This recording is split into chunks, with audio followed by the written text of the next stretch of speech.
Welcome back to War Thunder and welcome aboard the Focke-Wulf 190A-5 and also the Ki-67-I Otsu. Both planes are quite different and yet they are very similar. Well, the Focke-Wulf A5 is one of the oldest aircraft in my kind of hangar.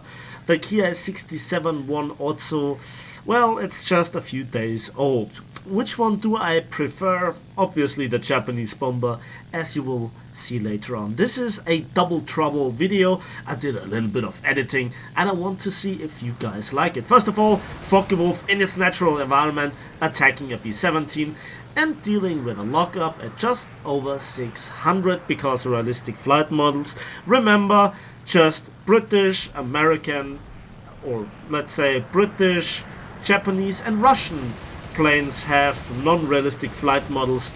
They fly like an arcade. And you can see here what's wrong with bombers. I hammer in with 420mm in one wing. Not every hit does count, but it took an awful amount of ammunition with direct hits. Remember, yes, my ping is a little bit in the yellow, but it's stable, no packet loss. And it doesn't matter what people say, that was an awful amount of hits necessary to bring down a bomber. I was lucky there that I didn't receive any damage. That was not a perfect run. However, the B-17 was able to get rid of the bombs.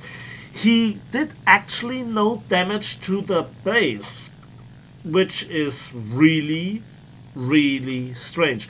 I don't know what happened there. Maybe the bomb load was too small to damage the base, but I have to say I can damage a base even with 50 kilogram bombs.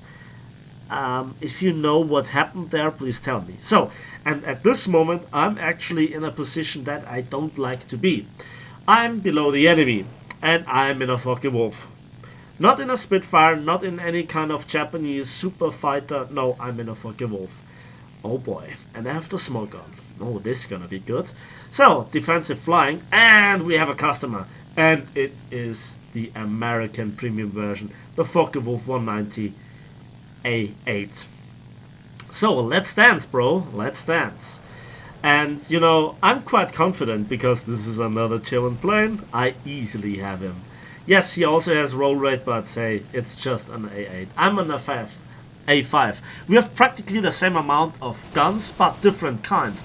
He is more of the heavy fighter variant. And yeah, there you can see the other drawback of the German guns. His bonus are so much better in this respect, even 50 cals at hitting the enemy. But once you hit, you do massively more damage. So it's kind of a natural balancing trade-off factor. So back to the Ki-67, or let's just say for the first time we are on board the Ki-67. And this battle, well, it's a bit different. This is a map that normally you have very often, New Guinea, but the last few days I got this map just twice. And this is the battle. Now, just to make sure that you understand what I'm doing here. First of all, I got a full up tier to 6.7, so the rest of my team is Ki-87s and Ki-83s. And yeah, we have Lancasters, Lincoln, Griffin, Spitfires, all the good stuff. And I'm actually on the bomber hunt. But hey, we can speak loudly because this guy actually knows what I'm doing here. And hats off to this guy. He had the spirit. You know, he had the spirit. With the Ki-67, I adapt more and more of this ridiculous playstyle that you will just see in a moment, putting myself deliberately in a disadvantage. I'm hunting the bomber. I'm a fast bomber. I'm significantly faster than the Lancaster. Now I try to get into position under him where he has no defensive armament, and also I have the full defensive firepower of mine that I can use to take him down. It's just a little bit more, and he actually dies on me. He actually charges me. Okay, I'm up for it. Bring it on. And critical hit on the central gear leg. Massively hits on his engine and fuel tanks. Careful I'm not to overheat the still stock armament. And I take out his tail control. But I think it was more of a pilot snap. I love the Ki-67s. This is the way to grind. I don't even care about the bomb load. I think I dropped it back to the Focke-Wulf, and I finally catched up to the A8 that was in a dive. He tries to fly defensively.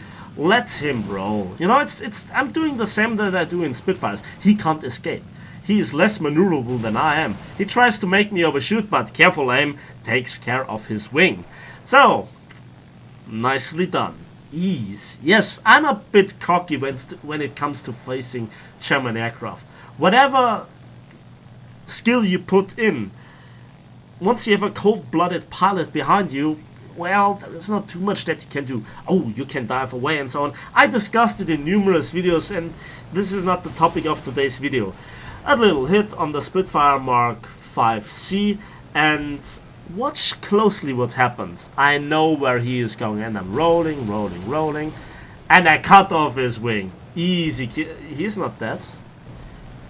He's still... Oh, he goes into the drink for sure. I'm not wasting cannon ammunition. Just 128 rounds left. Would you please die? Hey, you are dead. Didn't you get the memo? Ah, finally. Spitfires. By the way, did you look carefully in the background? There was a Typhoon flying around for like a minute. He also has one wing less than usual. There's another Spitfire. I can't, deal with him. So obviously he has the advantage and he uses it to perfection. Kind of. Oh boy. Well, never mind. Let's move to something less ridiculous. Let's charge a Spitfire in a bomber. And watch the exact maneuvers that I'm doing. I'm faking a negative elevator, go up. It's a Mark 9. How beautiful is that? And you can count on one thing when you face a Spitfire. They always try to turn fight. And they are exactly where I want them to be. On my tail. Ah, there he is. Yeah.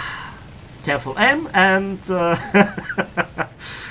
20mm and the double 12.7mm gonna do the job, but he kills my rudder.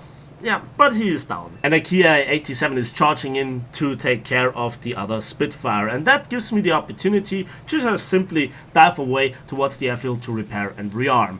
And here I try to help out another Focke-Wulf with a P-47 on its tail. We communicate, turn, he turns, the P-47N is shooting wild. I try to get some hits into him, but he turns too hard. A few hits just seem to be the machine gun, and I receive a hit into the engine cowling. The P-47 turns, but he had no energy. In this case, the Focke-Wulf had easy time of dealing with the P-47. Fourth kill. Just like that. German teams are amazing. And there's just one left, but I need to land. Speaking of landing, here's the landing of the Ki-67 and a nice touchdown. Yes, this plane is nice to land, but you have to make sure that you don't deploy flaps too early. Above 250 kilometers an hour, they will rip, but you can bring this plane very nicely to a standstill. And we start off again. The one thing that I don't like about this plane is that you can't land it on a carrier, but I think that is cherry picking. Yeah, and let's see how the Focke-Wulf does with landing. Excellent. We had no real wing damage, no serious wing damage, and off we go, charging for the landing crafts that are about to decap the centralized airfield. And you cannot allow this to happen. Granted, there is just one enemy player left, but this is more a question of principle than real, actual influence of the battle at this stage. Yeah, so what can you say? The Focke-Wulf and the Ki-67, they perform in very different roles, but they are kind of trolling the enemy in their own stylish fashion. So, and I'm going here for the landing crafts. Good thing that I rearmed, so I can engage them with 4 20mm, the armor piercing rounds of both the stealth belts and the API shells and incendiary shells of the 20mm air target belts just do the job. And look at what I'm writing here into chat. Hey, I'm coming freshly from the airfield. I just started like not even a minute ago. I'm in a medium bomber because I saw that it was a Spitfire. Please kill me.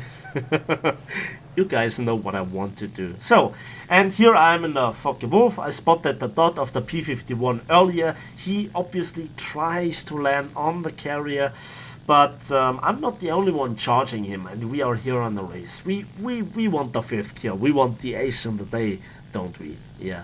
So he seems to land on the right side carrier, but then he pushes the throttle. He can't land. He sees that enemies are engaging him. On low speed, he tries to force the head-on. Not such a good idea against a freshly rearmed Focke-Wulf A5. And that is the 5th kill. Normally, I would cut the video here. However, just a little thing that happens more and more at the end of a game. And that is, well, just wait for a few seconds. A little smoke bug is here, and the tickets are ticking down. I try to do a loop. I get shot at by a BF-109. Why? Yeah, and as the moment that we won the game, I got set on fire, but I didn't die. So, let's have a quick look at the results. For 5 kills and 3 ships, I got 82,000 silver lines and 5,708 modification research points. And I think there was a 15% research point booster applied.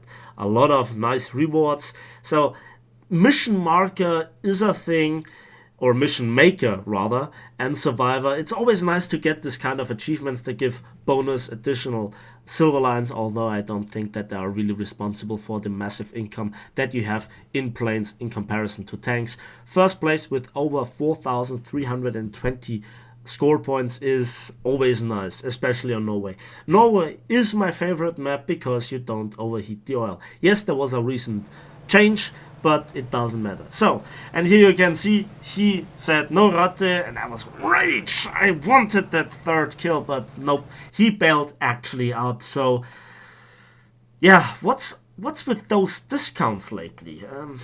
I don't know. Yeah, results here being 2 air targets destroyed and nearly 50,000 silver lines and over 4,000 research points, giving me not the highest score, but you know, it's the score points that count. And you can see I can choose my I can choose just simply all the modules that I want, and I think this is the way that I will spade my Ki-67s. I already made another video where I have a over a 1-to-1 kill to death ratio in a Japanese medium bomber, deliberately putting myself into positions where the enemy just thinks he has the advantage. Anyways, that's it for me today. I hope you enjoyed the video. If so, please give it a like. Let me know in the comment section what you think about this double feature or this kind of interacting commentary and, you know, cutting out all the waiting time. And yeah, if so, please give it a like. Subscribe if you want to see more, and we'll see each other in the skies of War Thunder.